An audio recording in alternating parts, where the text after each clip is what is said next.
ഇവിടെ എല്ലാ കൂട്ടുകാർക്കും രമ്യ സൈഡിലേക്ക് ഒരിക്കൽ കൂടി സ്വാഗതം. അപ്പം ഞാൻ ഇന്ന് നിങ്ങളുമായിട്ട് ഷെയർ ചെയ്യുന്നത് ചീരയും പരിപ്പും വെച്ചിട്ട് വളരെ എളുപ്പത്തിൽ ഉണ്ടാക്കിയെടുക്കാൻ പറ്റിയ ഒരു അടിപൊളി ഒഴിച്ചുകൂട്ടാൻ്റെ റെസിപ്പിയാണ് കേട്ടോ. അപ്പോൾ ഇതിൽ നമ്മൾ തേങ്ങ ചേർക്കാതെയാണ് കേട്ടോ നമ്മൾ ഈ കറി ഉണ്ടാക്കിയെടുക്കുന്നത്. അടിപൊളി ടേസ്റ്റുമാണ്. അപ്പോൾ അതിനായിട്ട് ഞാൻ ആദ്യം തന്നെ തുവരപ്പരിപ്പ് എടുത്തിട്ടുണ്ട്, ഒരു അരക്കപ്പ്. അതിലേക്ക് 1 ടീസ്പൂൺ മഞ്ഞൾപ്പൊടിയും ഉപ്പും പിന്നെ പാകത്തിനുള്ള വെള്ളവും ചേർത്ത് നമ്മൾ കുക്കറിൽ വേവിക്കാൻ വയ്ക്കുന്നുണ്ട്. ഒരു 3 വിസിൽ വരുമ്പോൾ തന്നെ വെന്ത് കിട്ടും കേട്ടോ നമ്മുടെ പരിപ്പെല്ലാം. ഇനി നമുക്ക് ഈ കറി റെഡിയാക്കാനായിട്ട് മൺചട്ടി അടുപ്പത്ത് വെച്ചു. അതിലേക്ക് ഒരു 1.5 ടേബിൾ സ്പൂൺ വെളിച്ചെണ്ണ ചേർത്ത് കൊടുത്തു. ആദ്യം തന്നെ 1 ടീസ്പൂൺ കടുകും പിന്നെ ജീരകവും 1 ടീസ്പൂൺ ചേർത്ത് നമ്മൾ പൊട്ടിച്ചു. പിന്നെ 2 വറ്റൽമുളക് പിന്നെ കറിവേപ്പിലയും ചേർത്ത് കൊടുത്തിട്ടുണ്ട്. ഇനി ഇത് നമുക്കൊന്ന് മൂപ്പിച്ചെടുക്കാം. ഇനി ഇതിലേക്ക് 1 ടീസ്പൂൺ വെളുത്തുള്ളി നുറുക്കിയതാണ് ഞാൻ ചേർത്ത് കൊടുത്തിരിക്കുന്നത്.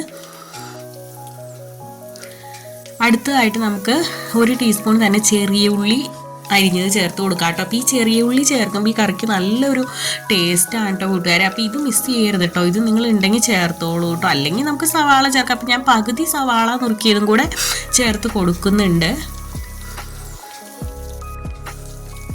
അപ്പോൾ അതും കൂടെ നമുക്കൊന്ന് വഴറ്റിയെടുക്കാം കേട്ടോ.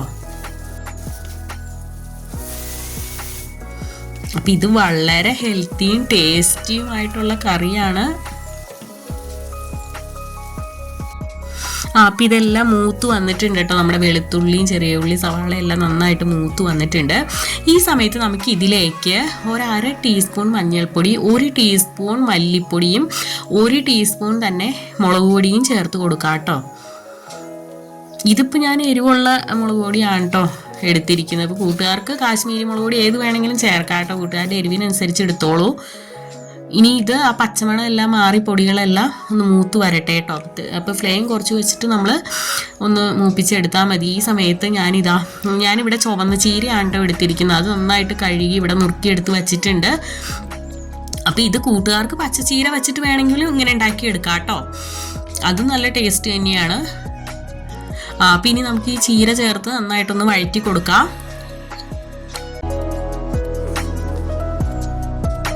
നമുക്കിതൊന്ന് മിക്സ് ചെയ്തിട്ട് നമുക്കിതൊന്ന് മൂടി വെച്ച് കൊടുക്കാം കേട്ടോ. എന്നിട്ട് ഇടയ്ക്ക് ഒന്ന് തുറന്ന് ഫ്ലെയിം കുറച്ച് വെച്ചിട്ട് ഇടയ്ക്ക് ഒന്ന് തുറന്ന് ഇളക്കിയിട്ട് കൊടുത്താൽ മതി. അപ്പോൾ ഒരു 2 മിനിറ്റ് കൊണ്ട് തന്നെ ഇത് കണ്ടോ നമ്മുടെ ചീരയെല്ലാം നല്ല സോഫ്റ്റ് ആയിട്ട് വന്നിട്ടുണ്ട് കേട്ടോ. അത് മതി.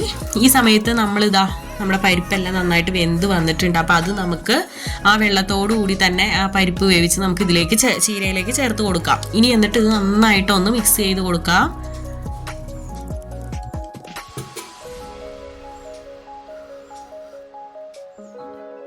അപ്പം ഇനി നമ്മൾ ആ പരിപ്പിലേക്കുള്ള ഉപ്പല്ലേ ചേർത്തിട്ടുണ്ടായിരുന്നുള്ളൂ. അപ്പം ഇനി ഈ സമയത്ത് സ്വല്പം ഉപ്പ് കൂടെ നമുക്ക് ചേർത്ത് കൊടുക്കാം കേട്ടോ. ചീരയിലേക്ക് നമ്മൾ ഉപ്പ് ചേർത്തിട്ടുണ്ടായിരുന്നില്ല. അപ്പം ഇനി ഇത് ഒന്നോടെ ഒന്ന് നമുക്കൊരു ജസ്റ്റ് ഒരു 5 മിനിറ്റും കൂടെ നമുക്ക് ഫ്ലെയിം കുറച്ച് വെച്ചിട്ട് ഇതൊന്ന് നന്നായിട്ടൊന്ന് തിളപ്പിച്ചെടുക്കാം കേട്ടോ.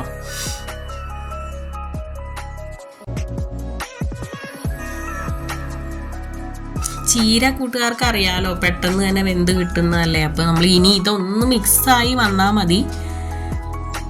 അപ്പം ഇത്രേ ഉള്ളൂ കേട്ടോ നമ്മുടെ അടിപൊളി ടേസ്റ്റി ആൻഡ് ഹെൽത്തി കറി ഇവിടെ റെഡി ആയിട്ടുണ്ട്. ഇത് ചപ്പാത്തിയുടെ കൂടെ അടിപൊളി ടേസ്റ്റാണ് കേട്ടോ കൂട്ടുകാരെ. അപ്പോൾ കൂട്ടുകാർക്ക് വീഡിയോ ഇഷ്ടപ്പെടുകയാണെങ്കിൽ ലൈക്ക് ചെയ്യാനും കമൻറ്റ് ചെയ്യാനും കൂട്ടുകാർക്കൊക്കെ ഷെയർ ചെയ്യാനും ഒന്നും മറക്കല്ലേ കേട്ടോ കൂട്ടുകാരെ. അപ്പോൾ ഇനി നല്ലൊരു വീഡിയോ ആയിട്ട് വരുന്നത് വരെ okay, Tata, bye bye, thanks for watching.